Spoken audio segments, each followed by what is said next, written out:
You're about to listen to a new story, but before that, subscribe and leave a like. Help this channel grow and touch more lives. And tell us in the comments, where are you right now? The grey light of a November morning filtered through the narrow windows of Catherine's modest lodgings in Bloomsbury, casting pale shadows across the worn furniture that had served her for 6 years of widowhood. She sat before her dressing table, studying her reflection with the detachment of someone who had long ago stopped expecting beauty or joy from the mirror. At 39, Catherine Whitmore possessed the kind of elegance that came not from youth, but from dignity. Fine bones, clear eyes the color of winter sky, and dark hair threaded with silver that she no longer bothered to conceal. Her hands, resting on the faded silk of her dressing gown, bore the marks of 6 years spent doing her own mending, managing her own small household, and volunteering in the charity houses of London's East End, where the truly desperate gathered. In 3 days she would enter the convent of the Sacred Heart as a postulant, beginning the process that would separate her forever from the world she had known. The decision had not been made in haste or despair, but through the slow accumulation of facts that could not be denied. Her late husband's modest estate, carefully managed by his cousin Mr. Harold Pemberton, provided barely enough for her current existence. She had no family to support her, her parents long dead, her only brother lost to fever in India 5 years past. At her age, remarriage was not merely unlikely, but unthinkable. She had received no offers, no interest, not even the faintest suggestion of masculine attention in all her years of widowhood. The convent offered something the world could not: purpose, community, and the dignity of service. Mother Josephine, the wise and gentle abbess, had welcomed her inquiries with understanding rather than enthusiasm, ensuring Catherine understood the gravity of her choice. "You must come to us freely," the abbess had said during their final interview, "not as an escape, but as a calling." Catherine believed she had made peace with that distinction. This was not flight, but acceptance, the natural conclusion to a life that had offered little in the way of love or passion, and seemed unlikely to offer more. Hannah, her faithful maid who had refused to leave her service even when Catherine could barely afford to pay her, entered with the morning tea. The routine of it, the gentle clink of china, the familiar rhythm of their domestic life, brought a tightness to Catherine's throat. "Will you take breakfast, my lady?" Hannah asked, her voice carefully neutral, though her eyes betrayed her feelings about Catherine's impending departure. "Just toast, thank you, Hannah." Catherine turned from the mirror. "And please, you must stop calling me my lady. In 3 days, such titles will mean nothing." "They will always mean something to me," Hannah replied with quiet firmness, setting down the tea tray. "You've been nothing but kind, even when others in your position would have let me go." Catherine reached out and squeezed the young woman's hand. "You have been loyal beyond measure. The position I've secured for you with Lady Ashford is a good one. She's demanding but fair, and the salary is considerably better than what I could ever provide." "I don't want another position," Hannah said, her voice breaking slightly, "but I understand why this must be." After Hannah left, Catherine sipped her tea and watched the street below. A coal wagon rumbled past, followed by a gentleman on horseback, his beaver hat gleaming in the weak sunlight. London continued its endless activity, indifferent to the small dramas of individual lives. She thought of the letters she still needed to write, to Lady Marguerite Ashford, her one true friend who had tried unsuccessfully to talk her out of this decision, to the few remaining acquaintances who might notice her absence, to Mother Josephine confirming her arrival. The morning stretched ahead with the particular quality of time before a great change, each minute both ordinary and weighted with significance. Catherine dressed herself, a skill she had relearned in widowhood, in a simple grey wool dress that was warm and practical. She plaited her hair in a severe style that seemed appropriate for her future, then wrapped herself in her cloak for her daily walk to the charity house in Whitechapel. The streets of London in November were damp and cold, the fog never quite lifting, the sun never quite breaking through. Catherine walked with purpose, knowing these familiar routes by heart, past the bookseller where she could no longer afford to browse, past the milliner's where she had once ordered hats for the social season, past the tea shop where she and her husband had occasionally taken breakfast in the early days of their marriage, before the polite distance between them had hardened into something like ice. The charity house occupied a converted warehouse near the docks, its interior divided into spaces for distributing food, offering medical care, and teaching basic literacy to those who sought it. Catherine had volunteered there for 3 years, finding in the work something her marriage and social life had never provided, a sense of genuine usefulness. The director, Mrs. Collins, a formidable woman of 60 with iron-grey hair and boundless energy, greeted her with the usual brisk warmth. "Lady Whitmore, good morning. We've 3 new families today, all desperate. The father of one lost his hand in a factory accident. No compensation, naturally. I've set aside some funds for them, but they'll need more than money." Catherine spent the morning listening to stories of hardship that made her own troubles seem petty by comparison. A young mother with 4 children and a husband who drank away his wages. An elderly couple evicted from their lodgings. Too frail to work with nowhere to go. A girl of 15, orphaned and alone, who had come seeking any kind of employment that might save her from the streets. Catherine did what she could, arranged for food parcels, wrote letters of reference, connected people with tradesmen who might offer work, and above all, listened with the full attention that dignified their suffering. It was nearly 3 in the afternoon when Mrs. Collins approached her with an odd expression. "Lady Whitmore, there's a gentleman here asking for you. A Mr. Fletcher, solicitor. He says it's a matter of some urgency." Catherine's stomach tightened with instinctive worry. Unexpected visits from solicitors were never good news. "Did he say regarding what matter?" "No, my lady, only that it concerns your late husband's estate, and that he must speak with you immediately." The man waiting in Mrs. Collins's small office was perhaps 50, with sharp features and sharper eyes, dressed in impeccable black wool with a gold watch chain across his waistcoat. He rose immediately when Catherine entered, his expression grave. "Lady Whitmore, thank you for seeing me. I am Jonas Fletcher, Chief Solicitor for the Duke of Greystone. The matter I must discuss with you is both delicate and urgent." "The Duke of Greystone?" Catherine frowned. "I'm afraid I don't understand." "I have no connection with His Grace." Mr. Fletcher opened his leather case and withdrew a thick document. "That, madam, is precisely why I'm here. 3 weeks ago, while settling a complex property dispute, we discovered an agreement, a marriage contract, executed 25 years ago between your late father, Lord Henry Pemberton, and the late Duke of Greystone, father of the current Duke." Catherine felt the blood drain from her face. "That's impossible. I was married 6 years to Lord Whitmore. Any previous agreement would have been void." "Under normal circumstances, yes." Mr. Fletcher's expression remained neutral. "However, this particular contract contains specific clauses regarding the circumstances under which it could be voided. Your marriage to Lord Whitmore, as it happens, did not satisfy those conditions. The contract remains legally binding." "That's absurd," Catherine said, her voice sharper than she intended. "I was never informed of any such agreement. I cannot be held to a contract I knew nothing about." "I'm afraid the law disagrees, Lady Whitmore. The contract was properly executed, witnessed and registered. Both parties, your father and the late Duke, signed in full knowledge. The current Duke of Greystone has the legal right to enforce it." Mr. Fletcher paused, allowing the weight of his words to settle. "There is another matter we must discuss. Your late husband's cousin, Mr. Harold Pemberton, who has served as the executor of your husband's estate. We have reason to believe he has been systematically embezzling your widow's portion for the past 4 years." The room seemed to tilt. Catherine gripped the edge of the desk. "What are you saying?" "The Duke's investigators have been thorough. Mr. Pemberton has been falsifying accounts, redirecting funds that should have gone to you into his own investments. Your financial situation, Lady Whitmore, is far more desperate than you likely realize. Within 6 months you would have had nothing." Catherine sank into the chair, her mind struggling to process these revelations. Why would the Duke concern himself with my finances? What possible interest could he have in my affairs? Mr. Fletcher's expression softened slightly. His Grace takes his obligations seriously. When he discovered the marriage contract, he also took it upon himself to investigate your circumstances. What he found troubled him greatly. Not merely the embezzlement, but he hesitated, your intended retreat to the convent. The Duke wishes to meet with you. Tomorrow, if possible. He has a proposal that may be of mutual benefit." "A proposal?" Catherine's voice was hollow. "I am to enter the convent of the Sacred Heart in 3 days, Mr. Fletcher. Whatever agreement was made a quarter-century ago, it has no bearing on my current life or my future. I'm afraid it has every bearing, Lady Whitmore. The law is quite clear. If you refuse to honor the contract, the Duke can file suit. The case would become public, your reputation would be destroyed, and in the end the courts would rule in his favor regardless." Mr. Fletcher stood, gathering his papers.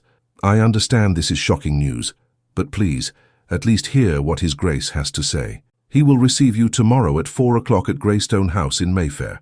I believe you will find him reasonable." After Mr. Fletcher left, Catherine sat in the small office as the afternoon light faded to grey.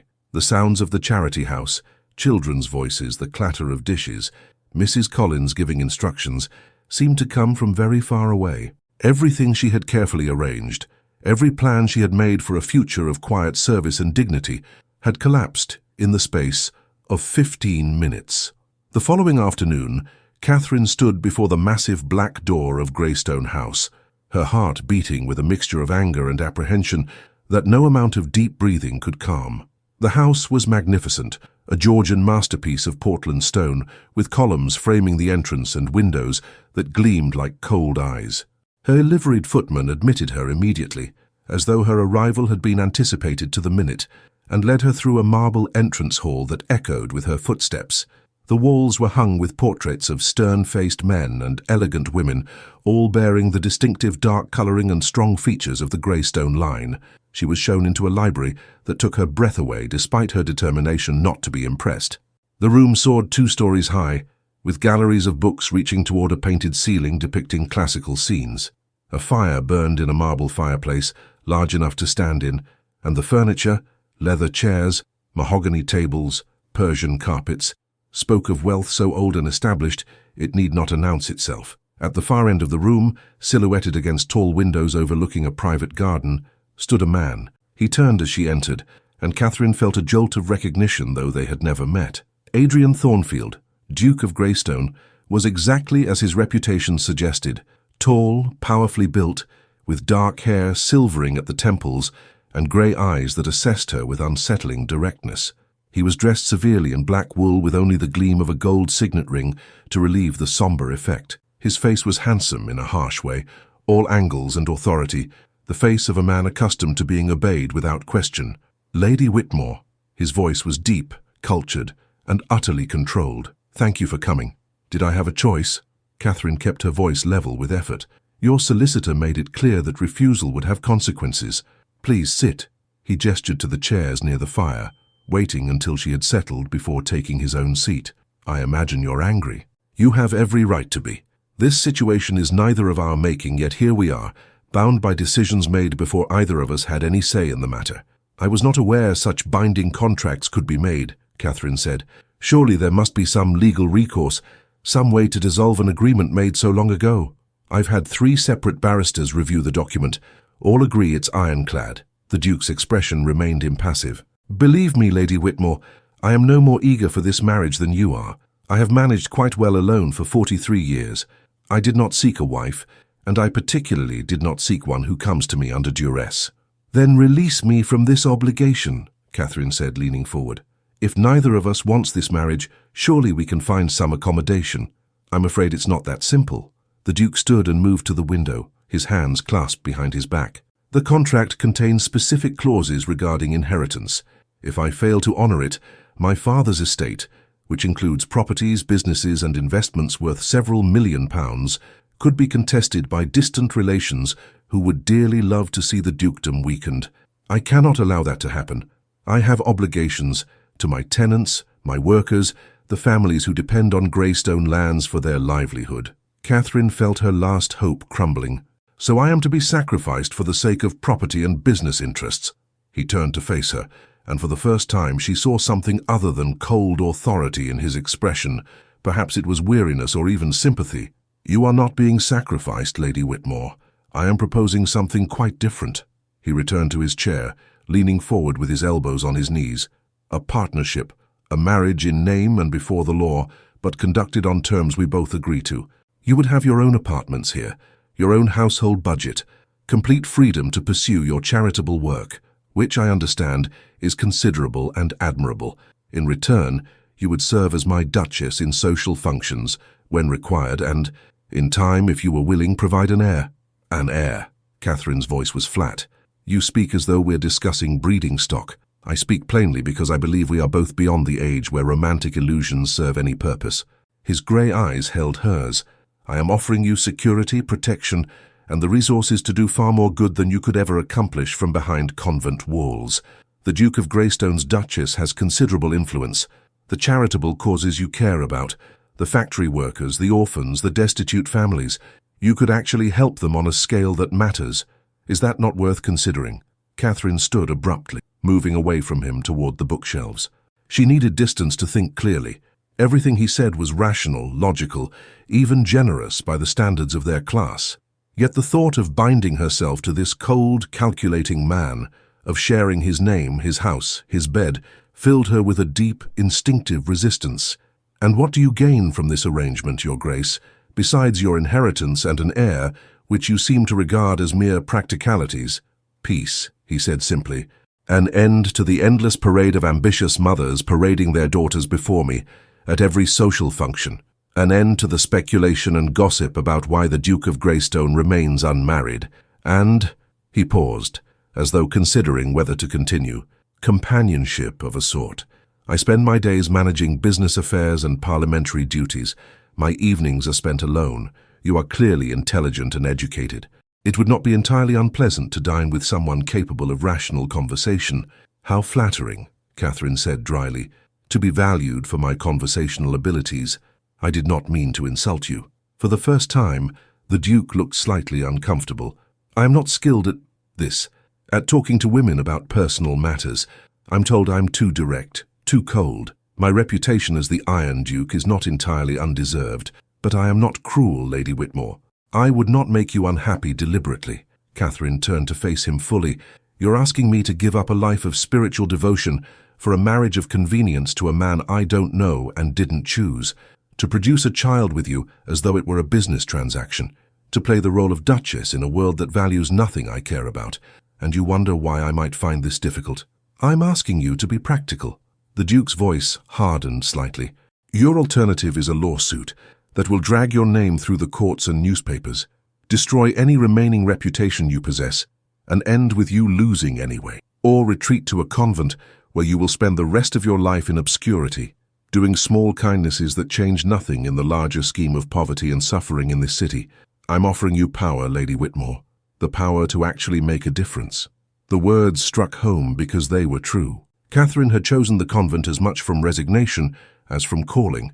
The prospect of spending decades behind walls, cut off from the world's problems, had appealed primarily because it required nothing of her. No risk, no courage, no great effort of will. What the Duke offered was harder, more complicated, but also more real. I need time to think, she said finally. This is not a decision I can make in an afternoon. I understand. The Duke rose. Take until tomorrow evening, but no longer. The contract requires that we marry within 1 month of my notification to you, which Mr. Fletcher delivered yesterday.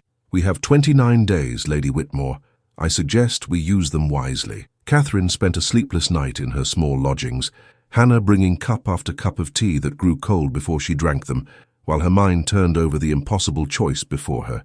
By dawn, she had examined the situation from every angle and reached a conclusion that felt less like acceptance and more like surrender to the inevitable. She wrote 2 letters, one to Mother Josephine explaining her changed circumstances with apologies for the late notice, and one to Lady Marguerite requesting an urgent visit.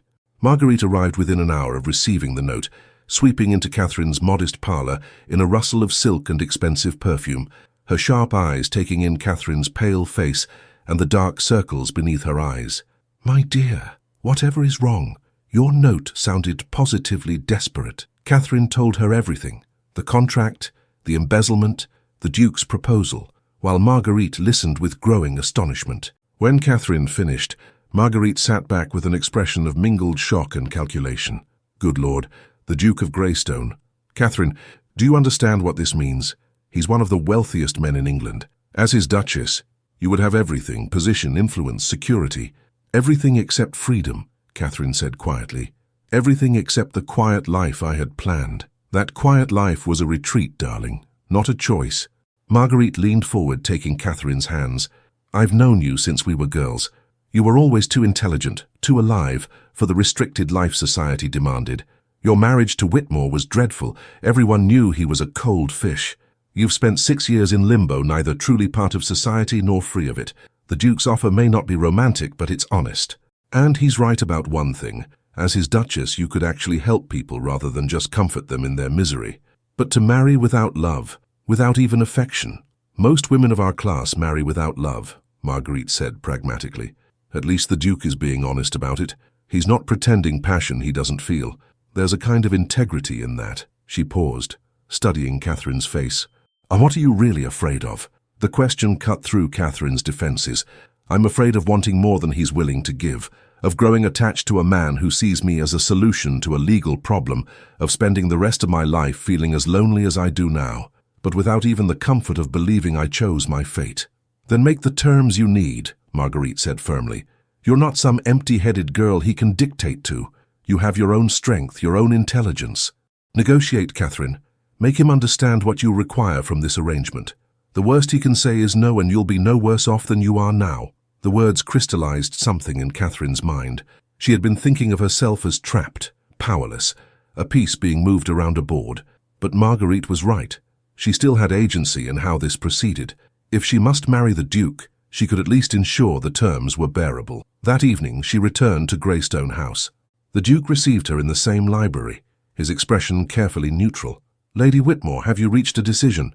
I have conditions, Catherine said without preamble. If I am to agree to this marriage, there are things I require. He gestured for her to continue, something that might have been approval flickering in his grey eyes. I'm listening. First, I will maintain my charitable work, not as a hobby or pastime, but as a serious commitment. I want your support, both financial and social, for establishing a proper foundation to address working conditions in factories and support for orphans and widows. Agreed. I've already reviewed your work in Whitechapel. It's more effective than most charity efforts. With proper funding and organization, it could be significant. Catherine blinked, surprised by his quick agreement. Second, I want my own apartments within this house, private space that is mine alone. The Duchess's apartments have been empty since my mother's death 15 years ago. They're yours. He paused. Though I hope you'll occasionally dine with me. As I said, I value intelligent conversation. Third, Catherine hesitated, then forged ahead. Regarding the question of an heir, I will not be treated as broodmare. When we reach that aspect of our arrangement, it will be approached with mutual respect and some degree of care. The Duke's expression softened slightly. Lady Whitmore, despite what you may think of me, I am not a brute. I would never force myself on any woman, least of all my wife. When the time comes, if it comes, it will be by your consent, freely given. He stood and moved to his desk, retrieving a document. I've had Mr. Fletcher draw up a marriage settlement that protects your interests. You'll have an independent income, properties in your own name, and full legal control over your charitable foundation. Whatever happens between us, you'll never be left destitute or dependent. Catherine took the document, scanning the detailed provisions. It was more than generous. It was extraordinary. The Duke had anticipated her concerns and addressed them thoroughly. Why? She asked, looking up at him. Why go to such lengths? You could simply enforce the contract as it stands. Because I have no interest in a miserable wife, he said bluntly. My parents' marriage was a battlefield. I watched them destroy each other for 30 years. I swore I would never create such a situation. He met her eyes directly. I may not offer you love, Lady Whitmore, but I can offer you fairness, respect, and room to become whoever you wish to be. Is that not better than nothing? Catherine realized with a start that she was beginning to understand him, this stern, controlled man who had built walls around himself as surely as she had. When would the wedding take place? A week from today. Small and private. Neither of us wants society spectacle. Afterward, we'll spend a month here in London, allowing you to adjust to your new role before we make any public appearances. He paused. There is one other thing you should know. My grandmother, the Dowager Duchess, lives in the dower house on my country estate. She will expect to meet you, and she can be difficult. She had strong opinions about whom I should marry, and you were not on her preferred list. I'm 39 years old, Your Grace. I'm not intimidated by difficult elderly ladies. For the first time, Catherine saw him truly smile, a transformation that softened the harsh lines of his face and made him suddenly, unexpectedly attractive. Then we shall deal well together, Lady Whitmore. Shall we seal this bargain? He extended his hand, and after a moment's hesitation, Catherine took it. His grip was firm and warm, his hand larger than hers, calloused in a way that suggested he did more than push papers around a desk. 1 week, then, she said. I hope we both know what we're doing. I rarely do anything without careful consideration, the Duke replied, but I confess this marriage feels like the first genuinely uncertain thing I've undertaken in years.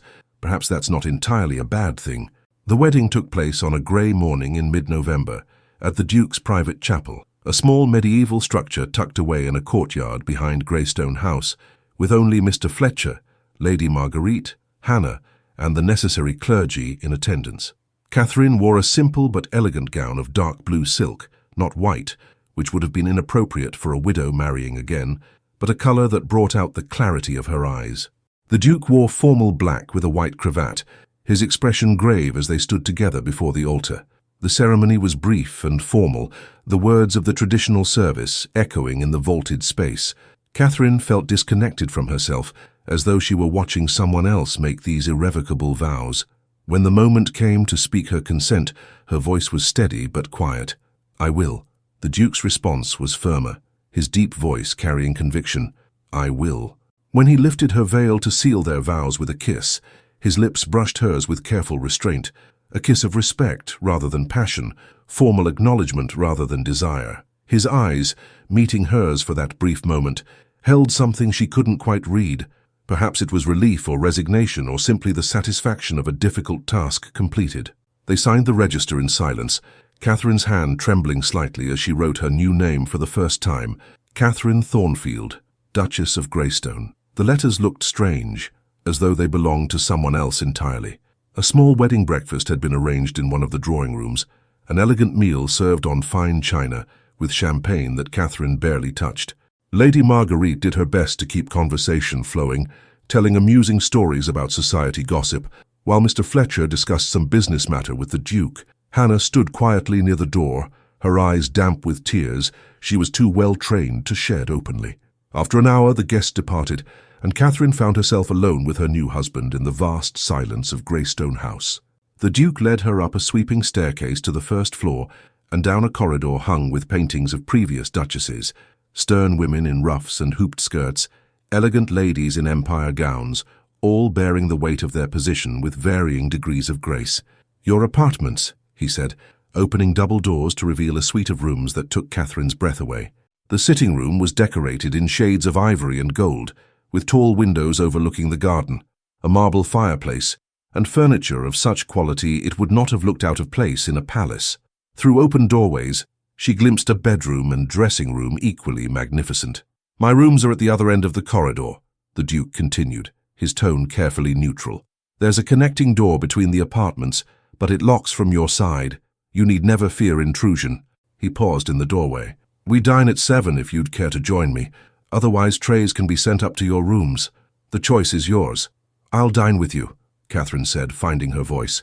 If the offer of conversation was sincere, it was. Something eased in his expression. "Until this evening, then. Hannah has been installed in the servants' quarters with instructions that she's to attend you exclusively. If you need anything, ring. The staff have been informed that you're to be obeyed in all things." After he left, Catherine moved through the apartments in a daze. The bedroom was dominated by a four-poster bed hung with silk curtains, the dressing room lined with wardrobes that contained gowns she hadn't ordered. A trousseau selected, she assumed, by some efficient servant. Everything was beautiful, expensive, and utterly foreign. She sank into a chair by the window and stared out at the garden, where bare tree branches traced patterns against the grey sky. This was her life now, this house, this role, this complicated arrangement with a man she barely knew. The future stretched ahead, uncertain and strange, nothing like the peaceful obscurity she had planned.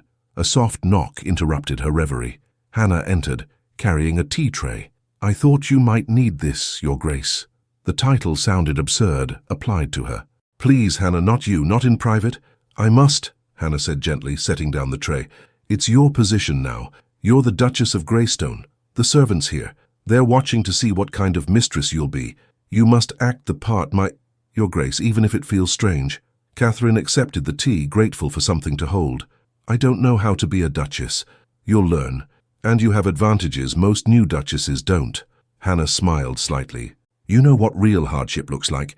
You won't be one of those ladies who thinks poverty is romantic, or that a basket of food solves everything. That will matter in the work you want to do." The reminder of her charitable goals steadied Catherine. That, at least, was real, something she understood and valued. If she must be a duchess, she would use the position for something meaningful. The thought gave her strength as she dressed for dinner in one of the new gowns, a dark green silk that suited her coloring.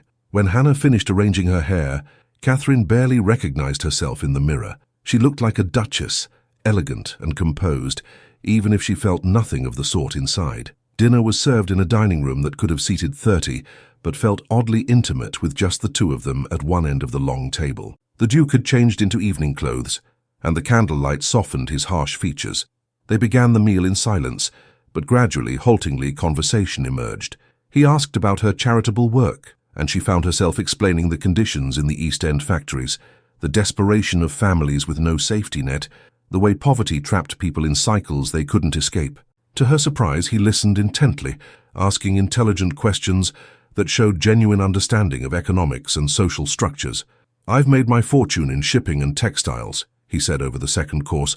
"I'm not blind to the conditions in factories, but there's pressure from competitors, from investors to keep costs low. The companies that maintain higher standards often lose contracts to those willing to exploit workers more thoroughly. Then the system itself is rotten," Catherine said with heat. "If decency is punished and cruelty rewarded, something fundamental must change." "I agree." His grey eyes held hers. "But change on that scale requires political will and public pressure, both of which the Duchess of Greystone could help generate if she chose to make it her cause." The rest of the dinner passed in conversation that was, despite the strangeness of their situation, genuinely interesting. Catherine discovered that the Duke read widely, had travelled extensively, and possessed a dry wit that occasionally surprised her into laughter. When the meal ended and they rose from the table, he escorted her to the bottom of the staircase leading to her apartments. "Thank you for dining with me," he said formally. "I hope it wasn't too tedious." "It wasn't," Catherine admitted. "You're more interesting than I expected, Your Grace." "Adrian," he said quietly. "In private, at least, I think we can dispense with titles, and you are more formidable than I anticipated, Catherine. I suspect you'll be a better duchess than you believe." He bowed slightly and walked away, leaving Catherine to climb the stairs alone to her beautiful empty apartments. The day that had begun with a wedding ended with her sitting by the fire in her new sitting room, still wearing her dinner gown, trying to understand how her life had changed so completely in the space of a week. The days that followed established a rhythm that was formal but not unpleasant. Catherine spent her mornings in her apartments or exploring the vast house, gradually meeting the staff and beginning to understand the machinery of running such an establishment. Mrs. Bartlett, the housekeeper, was a stout woman of 50 with a practical manner and a sharp eye for detail, who seemed pleased to have a mistress to report to again. Mr. Harrington, the butler, was more reserved, but Catherine won him over by treating him with the same respect she'd have given a fellow professional. She took meals with Adrian. She was learning to think of him by his given name, and found their conversations ranging over an unexpected variety of topics. He had a passion for architecture and had studied mathematics at Cambridge. She shared her love of literature and admitted to writing occasional poetry, though she had never shown her work to anyone. These small revelations, offered hesitantly on both sides, began to build something that might in time become friendship. On the 4th day of their marriage, Adrian suggested she accompany him on a visit to one of his textile factories on the outskirts of London. "I think you should see the operation for yourself," he said over breakfast. "If you're to champion reform, you need to understand exactly what you're reforming." The factory was a massive brick structure that dominated its neighborhood, windows darkened with grime, chimney belching black smoke. Inside, the noise was deafening. The clatter of looms, the hiss of steam engines, the shouts of overseers. Workers moved between machines, many of them women and children, their faces pale and exhausted. The air was thick with lint that made Catherine cough, and the heat was stifling despite the November cold outside. Adrian led her through the operation, explaining the processes with technical precision, but Catherine barely heard him. She was watching the workers, seeing the way a child of perhaps 7 struggled to reach the underside of a machine to clear a jam, noting the woman whose hand was bandaged from some injury, observing the overseer who shouted at a worker who moved too slowly. This was the source of the Duke of Greystone's wealth. These people's labor, their exhaustion, their pain. When they emerged into the weak sunlight outside, Catherine turned to Adrian with blazing eyes. "This is intolerable.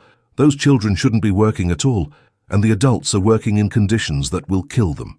"I know." His face was grim. "This factory is actually better than most. Shorter hours, basic safety equipment, a company doctor on site twice a week. My competitors consider me soft for providing even that much. Then your competitors are monsters, and better than most is not nearly good enough. Catherine's voice shook with anger and something else. Disappointment that Adrian could witness such suffering and speak of it so calmly. You have the power to change this. Why don't you? Because I'm one man with one company, he said sharply.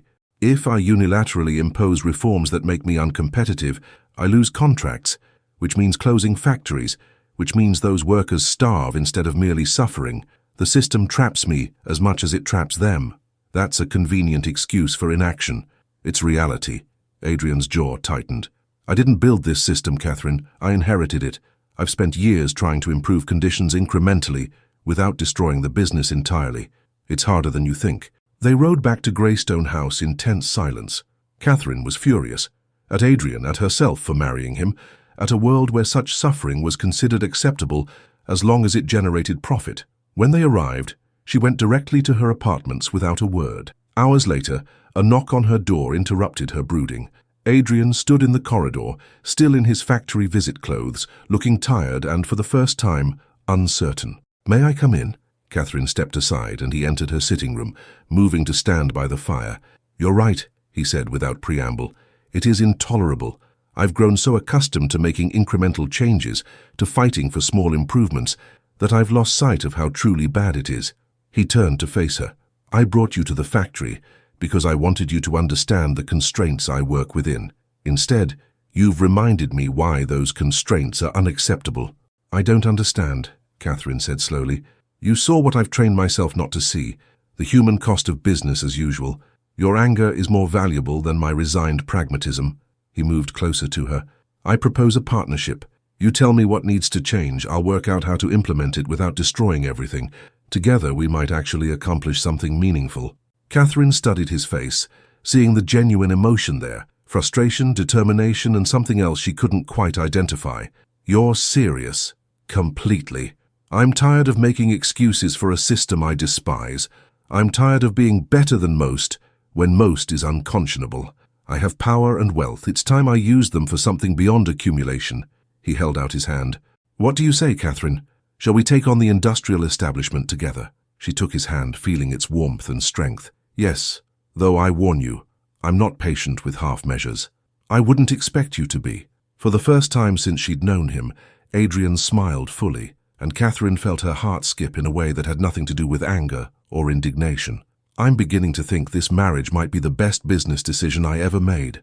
Over the following weeks, Catherine and Adrian fell into an unexpected partnership that transcended their marriage arrangement, spending evenings in the library poring over factory reports, labor statistics, and proposed reforms. Catherine drafted passionate letters to newspapers and politicians, while Adrian used his connections in Parliament and the business community to build support for new labor regulations. They discovered they worked well together. Her moral clarity, combined with his strategic thinking, produced results neither could have achieved alone. The staff noticed the change. Dinners now ran long into the evening, with animated discussions about safety standards and education initiatives. The Duke's former coldness had thawed into something warmer, and the new Duchess moved through the house with growing confidence, no longer looking lost or overwhelmed. Mr. Harrington confided to Mrs. Bartlett that he hadn't seen His Grace so engaged with life in years, and Mrs. Bartlett agreed that Her Grace was a rare lady, more concerned with substance than style, but gracious nonetheless. One December evening, after a particularly productive planning session, Adrian suggested they take coffee in the conservatory, a glass-roofed room off the library filled with exotic plants and heated to tropical warmth. They sat among the greenery, listening to rain drum on the glass overhead, and for the first time in weeks conversation turned from work to more personal matters. "Tell me about your marriage," Adrian said quietly. "To Lord Whitmore. You never speak of it." Catherine was silent for a long moment, deciding how much to reveal. It was not unhappy, precisely, just empty. "He married me because his family required it, and I married him because it was expected. We were polite strangers, who happened to share a name and occasionally a meal. When he died, I mourned the loss of potential more than the loss of the man himself. We had 6 years together, and I don't think he ever once asked what I thought or wanted or dreamed about." "That sounds profoundly lonely." "It was." She met his eyes. "More lonely than being actually alone, at least in solitude, You don't have the constant reminder of connection that isn't real. Adrian nodded slowly. I understand. My parents' marriage was different. They hated each other with great passion, but the result was the same. No real intimacy, no genuine partnership. I swore I'd never marry, never create such a situation, and yet here I am, married to you. Are you sorry? Catherine asked. No. The answer came without hesitation. I expected this arrangement to be tolerable at best. Instead, I find myself— He paused, seeming to search for words, looking forward to our evenings together, valuing your opinions, caring whether you're happy. He shifted uncomfortably.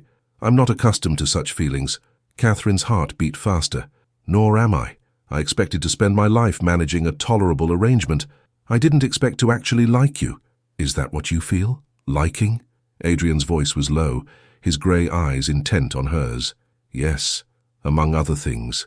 Catherine felt herself blushing, grateful for the dim lighting. You're not what I expected. Not cold or cruel, just guarded. But underneath you're good, Adrian, genuinely good in ways that matter. He reached out and took her hand, his thumb brushing across her knuckles in a gesture that sent warmth spreading through her. I've spent most of my life believing I was too controlled, too logical for softer emotions, that I'd built walls too high for anyone to scale. But you, Catherine, you walked around those walls as though they didn't exist, and suddenly I find them unnecessary. What are you saying? Catherine whispered. I'm saying that our arrangement no longer feels like an arrangement. I'm saying that when I agreed to this marriage, I expected duty and perhaps friendship. I didn't expect to fall. He stopped, as though the words were too dangerous to speak fully. Catherine felt tears prick her eyes. I didn't expect it either. But somewhere between the factory visits and the late-night planning sessions and the conversations over dinner, this stopped being obligation and became something else entirely. Adrian lifted her hand to his lips, pressing a kiss to her palm that was nothing like the formal peck at their wedding. Would it be presumptuous of me to ask if I might court my own wife, to see if what I feel might be returned? It would not be presumptuous, Catherine said, her voice shaking slightly. Because I feel it too, Adrian. This strange, unexpected thing that I wasn't looking for and didn't think I wanted. I tried to guard my heart, but it appears my heart had other plans. He drew her closer, and when he kissed her properly for the first time, it was with a tenderness and passion that made clear all his earlier restraint had been protection against feeling too much. Catherine melted into the embrace, wrapping her arms around him, finally allowing herself to accept what she'd been fighting for weeks. She was falling in love with her husband. When they finally drew apart, both breathless and shaken, Adrian rested his forehead against hers. I don't know how to do this, he admitted. How to be someone's romantic partner. I'll make mistakes. So will I, Catherine assured him. But we'll figure it out together. That's what partnership means. That night, when Adrian walked Catherine to her apartments, he paused at the door to the connecting passage between their rooms. That lock you mentioned, he said carefully. The one on your side. Should it remain locked? Catherine looked up at him, seeing vulnerability beneath his controlled exterior. Not tonight, she said softly. If you'd like to visit, I think I'd welcome it. His eyes darkened with something that made her pulse quicken. Are you certain? There's no rush, Catherine. We have time. I'm certain. She reached up to touch his face, feeling the slight roughness of evening stubble. I don't want to wait for something we both clearly want. I'm 39 years old, Adrian. I've spent enough time being careful and proper, and denying myself anything that might lead to hurt. For once, I'd like to choose what I want without apology. What followed was a wedding night that came weeks late, but felt perfectly timed. Two people who had resigned themselves to loneliness, discovering passion and tenderness in equal measure, learning each other's bodies with patience and care, and finding that the connection between them was even stronger than they'd imagined. When Catherine woke the next morning in Adrian's arms, the winter sunlight streaming through the windows, she felt something she hadn't experienced in more than a decade, genuine happiness.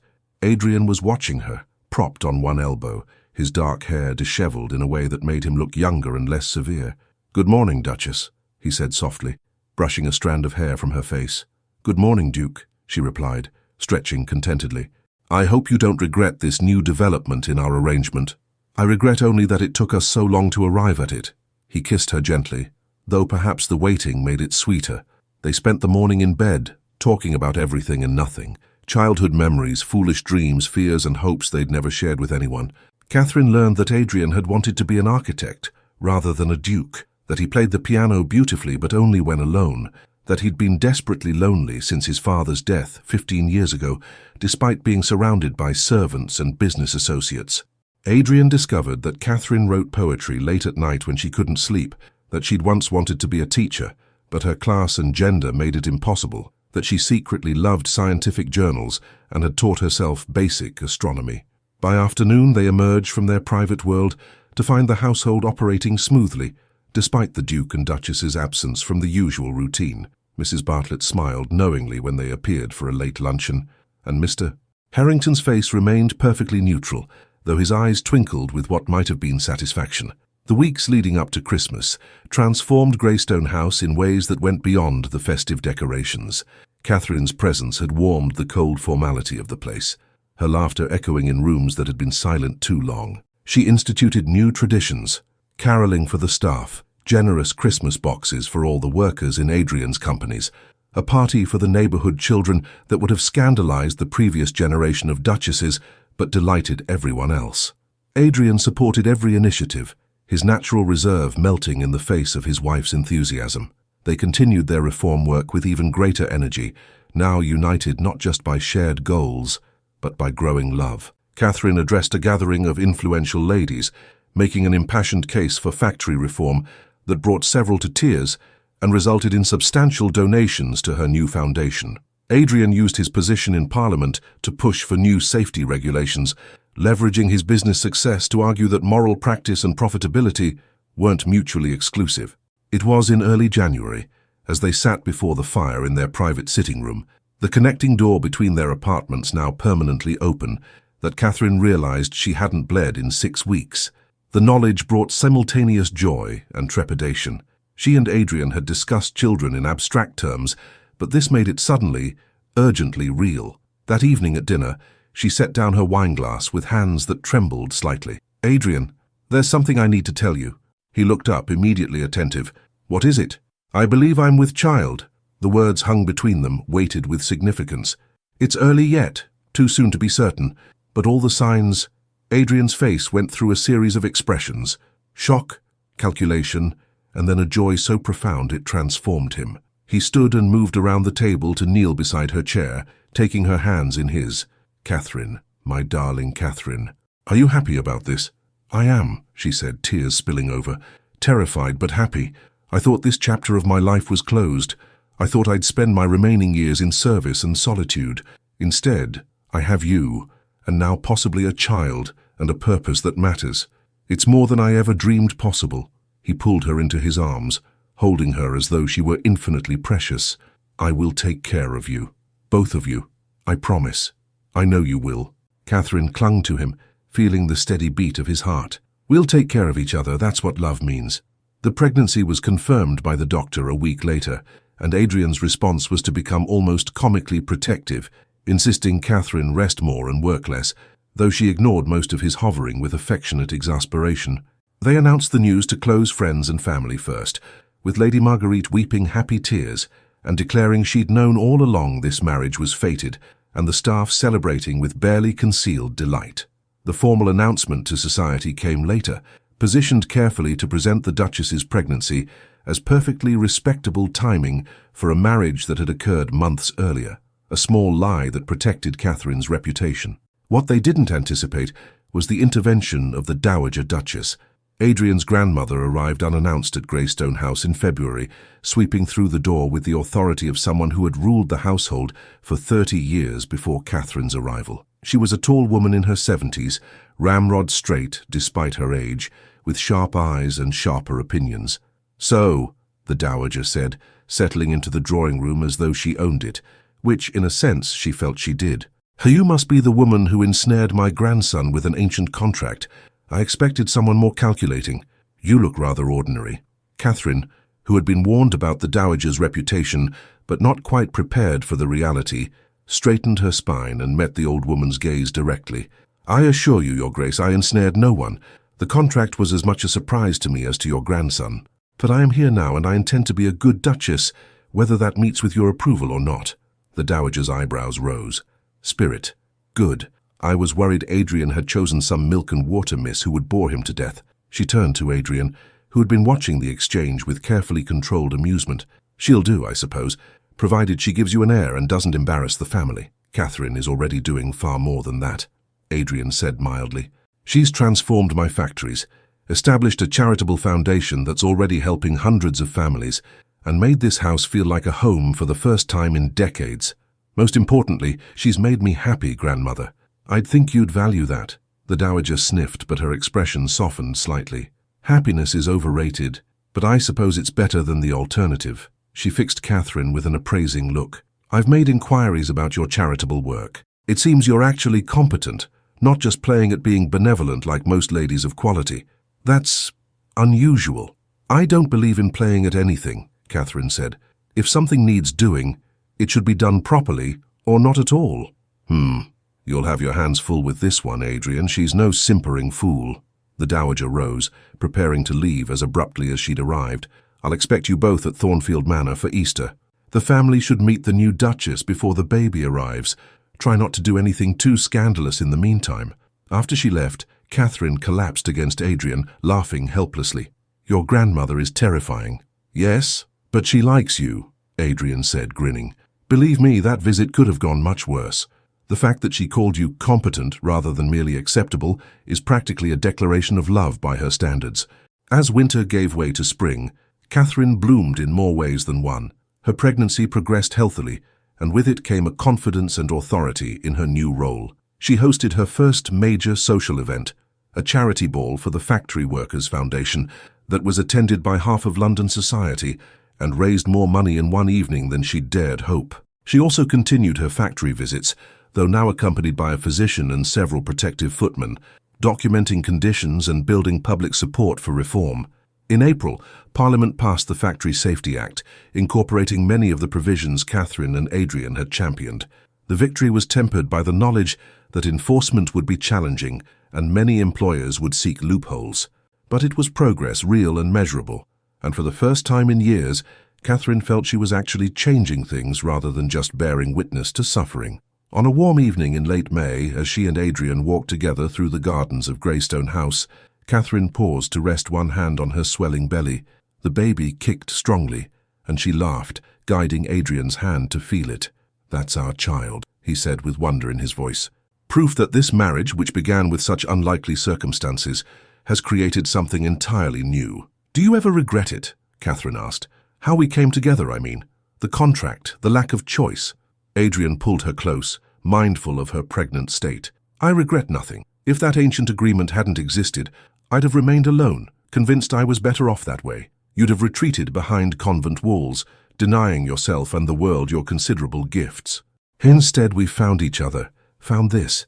He kissed her gently. "I believe in very little that's mystical, but I cannot help thinking this was meant to be." Their son was born on a humid July night, arriving several weeks early but healthy and strong, with his father's dark hair and his mother's determined chin. They named him Thomas, after Catherine's late brother, a choice that moved Catherine to tears.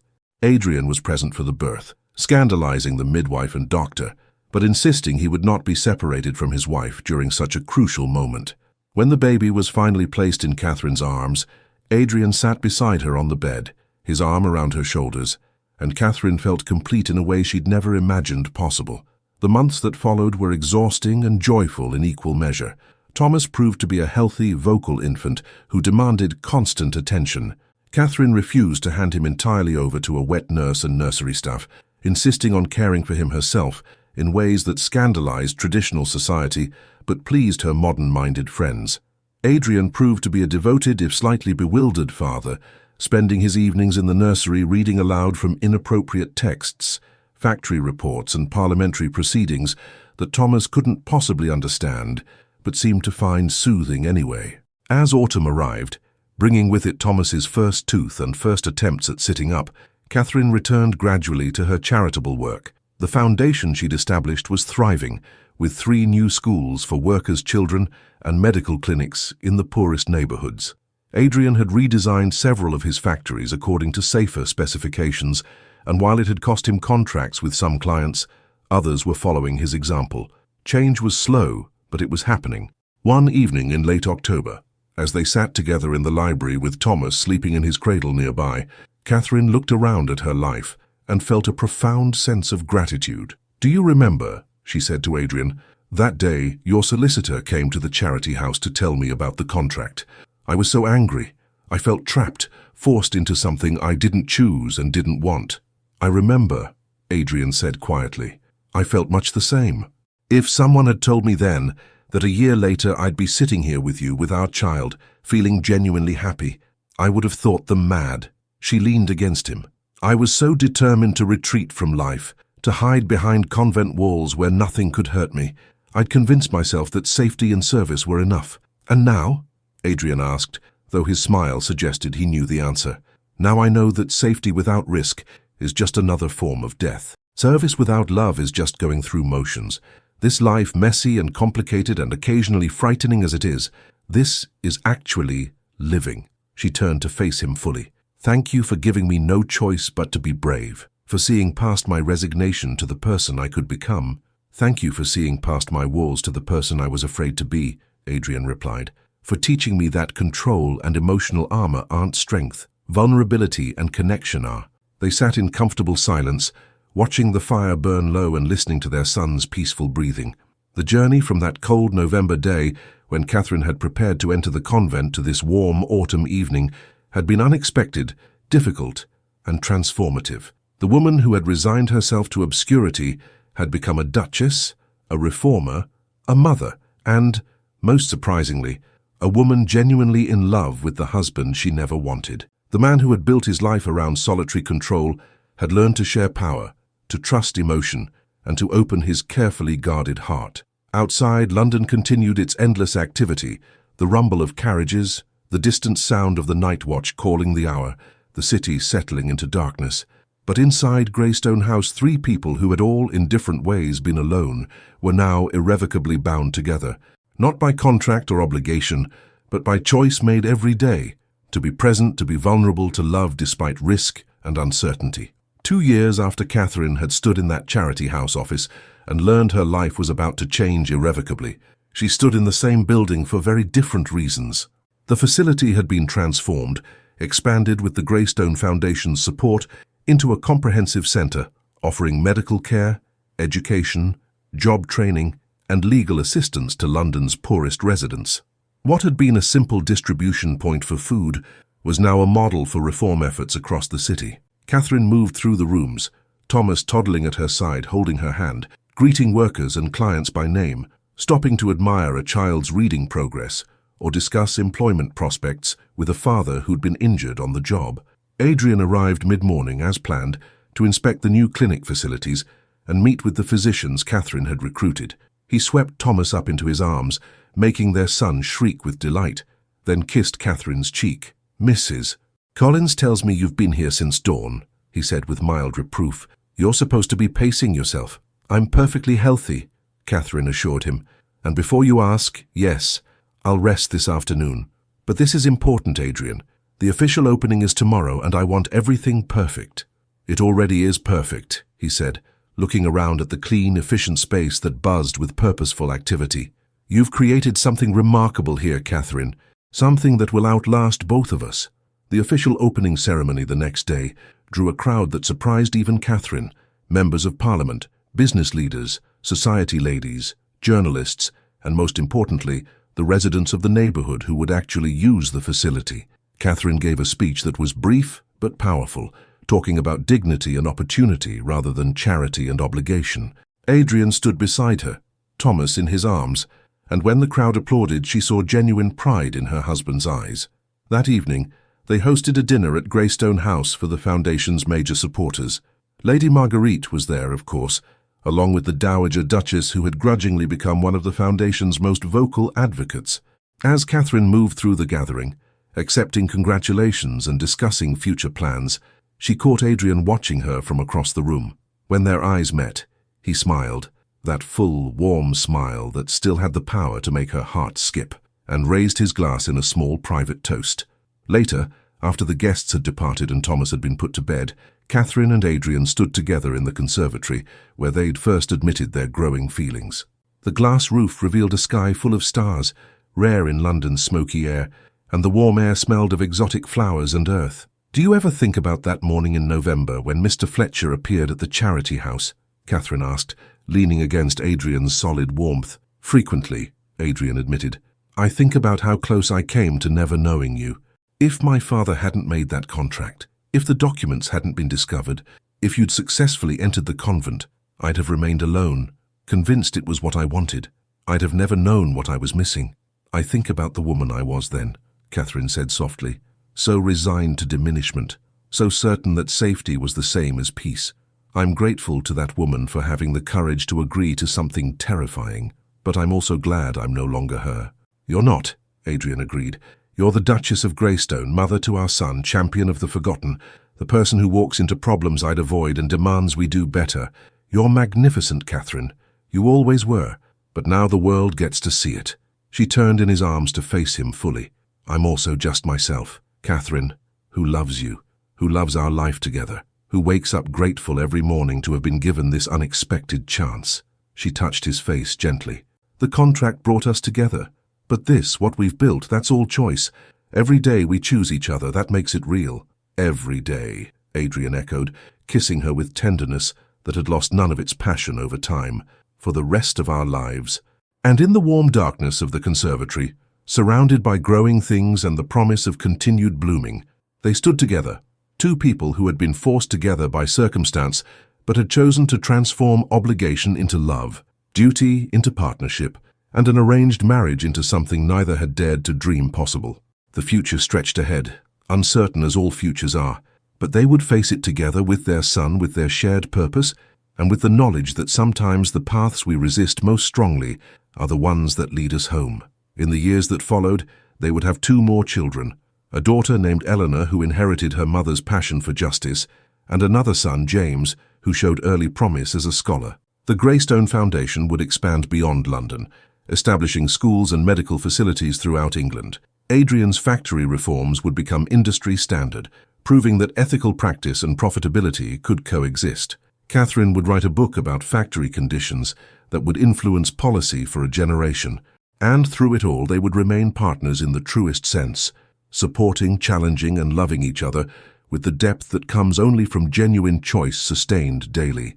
But on that autumn evening, standing in the conservatory with stars overhead and the whole future waiting, all they knew was that they had found something neither had been seeking, a love that was earned rather than assumed, built on mutual respect, shared purpose, and the courage to be vulnerable with each other. The contract that bound them legally had become irrelevant.